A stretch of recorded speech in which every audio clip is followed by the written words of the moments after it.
Soalan tentang sama ada Eropah boleh mempertahankan dirinya sendiri, ini bukan lagi soalan teori. Ia dah jadi satu persoalan strategik yang sangat kritikal yang akan tentukan bukan saja keselamatan benua itu, tapi juga keseimbangan kuasa global untuk tahun-tahun mendatang. Jadi, jom kita kupas perdebatan yang agak rumit ni. Petikan ni, wow, ia betul-betul merumuskan detik di mana perbincangan teori ni tiba-tiba jadi satu realiti geopolitik yang sangat tegang. Ia merujuk kepada satu krisis diplomatik tentang Greenland dan ia jadi macam satu pencetus yang menedahkan betapa rapuhnya anggapan lama kita tentang perpaduan dan jaminan keselamatan. Insiden ni bukan sekadar pertikaian biasa tau. Kalau kita tengok dari sudut analisis strategik, ia sebenarnya satu kejutan kepada sistem, satu gegaran yang betul-betul menguji asas perikatan transatlantik yang dah wujud selama 75 tahun.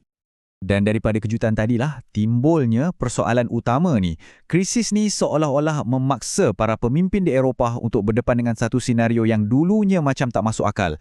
Macam mana kalau jaminan keselamatan daripada Amerika Syarikat tu tak lagi mutlak? Adakah Eropah betul-betul mampu untuk jaga kedaulatan mereka sendiri? Okey. Untuk kita faham betul-betul betapa besarnya cabaran ni, kita kena tengok balik apa yang dipanggil tawar-menawar transatlantik. Ia macam satu perjanjian tak rasmi yang jadi tulang belakang NATO dan macam mana perjanjian ni sekarang tengah hadapi tekanan yang sangat hebat. Nah, dekat sini kita boleh nampak perbezaan yang sangat ketara. Dulu, perikatan ini dibina atas dasar nilai bersama dan komitmen pertahanan kolektif yang mutlak dengan Amerika sebagai penjamin utama. Tapi sekarang, dinamiknya dah berubah. Ia dah jadi lebih kepada satu model urus niaga. Tuntutan Washington sangat jelas. Eropah kena kongsi beban dengan lebih adil, terutamanya dari segi duit. Jadi ia bukan lagi soal nilai semata-mata, tapi dah jadi soal ekonomi pertahanan. Okey, soalan ni mungkin agak provokatif sikit kan? Tapi ia penting kalau kita nak buat analisis yang jujur. Ia memaksa kita untuk tengok kesan tindakan beliau, bukan sekadar dengar retorik yang kadang-kadang agak bising tu. Dan ini yang menariknya, ada satu ironi strategik kat sini. Menurut Setiausaha Agung NATO sendiri, tekanan yang tak henti-henti daripada pentadbiran Trump, walaupun nampak macam nak melemahkan perikatan, sebenarnya jadi pemangkin.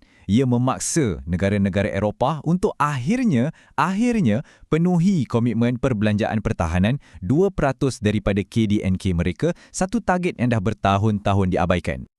Carta ni bagi kita gambaran yang jelas dalam bentuk nombor. Jurang perbelanjaan antara Amerika Syarikat dengan Eropah ni memang dah lama jadi punca ketegangan. Walaupun Eropah sekarang secara purata dah capai sasaran 2%, perbincangan untuk naik sampai ke 5% di sesetengah negara, itu menunjukkan satu perubahan besar dalam cara Eropah berfikir tentang strategi. Baiklah, sekarang jom kita tengok pula dari sudut yang lebih positif.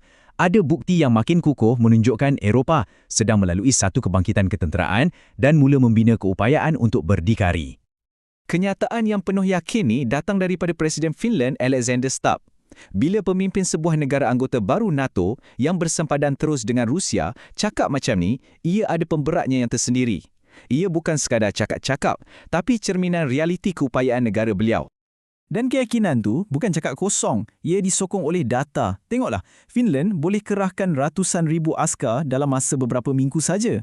Lepas tu kita ada Poland yang sedang buat pelaburan besar-besaran dalam ketenteraan, menjadikan mereka kuasa darat yang sangat dominan. Gabungan Finland dan Poland ni saja dah cukup untuk membentuk satu benteng artileri yang amat digeruni di bahagian timur Eropah. Tapi, kita kena realistik juga. Di sebalik semua kemajuan yang nampak hebat ni, masih ada jurang-jurang keupayaan strategik yang sangat kritikal di pihak Eropah. Poin utamanya macam ni, Eropah masih sangat-sangat bergantung pada Amerika untuk aset-aset peringkat tinggi atau kita panggil enablers. Ini termasuklah infrastruktur perintah dan kawalan untuk operasi berskala besar, keupayaan risikan yang canggih, logistik udara strategik dan yang paling penting sekali, payung nuklear sebagai benteng pertahanan terakhir. Semua benda ni bukan boleh dibina dalam sehari dua. Ia makan masa berdekat-dekat dan belanja berbilion-bilion dolar.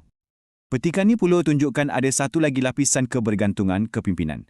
NATO bukan sekadar pakatan tentera, ia satu struktur perintah bersepadu dengan Amerika sebagai terasnya.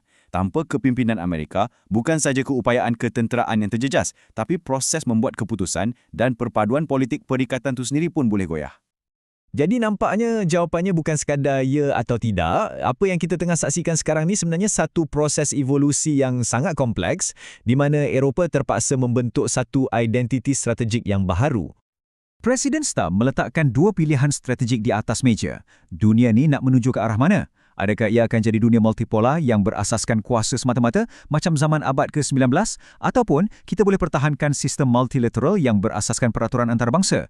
Bagi Eropah yang identitinya sangat terikat dengan multilateralism, ini satu cabaran yang sangat besar. Dan menariknya, sekarang ni takrifan pertahanan tu sendiri dah jadi makin luas. Konsep otonomi strategik Eropah bukan lagi pasal tentera saja. Ia dah merangkumi soal rantaian bekalan, kedaulatan teknologi, keselamatan tenaga dan juga kesihatan. Ia satu pendekatan keselamatan yang lebih menyeluruh yang sesuai untuk dunia hari ini. Petikan ni bagi kita satu konteks sejarah yang sangat penting. Kita kena ingat, Kesatuan Eropah ni asalnya dibina untuk elakkan perang di benua tu. DNA dia memang anti-perang. Jadi, proses untuk meningkatkan keupayaan pertahanan yang sedang berlaku sekarang ni sebenarnya satu anjakan bersejarah yang mencabar identiti teras Eropah sebagai kuasa keamanan. Jadi, untuk kita tutup kupasan kali ni, kita tinggal dengan satu persoalan yang lebih mendalam. Transformasi Eropah tu memang dah pasti akan berlaku. Persoalan yang tinggal bukan lagi jika, tapi akan jadi apa dan bagaimana. Adakah Eropah yang lebih berkuasa dari segi ketenteraan ni akan jadi rakan kongsi yang lebih seimbang kepada AS atau mungkin pesaing strategik? Jawapan kepada soalan inilah yang akan membentuk lanskap geopolitik abad ke-21.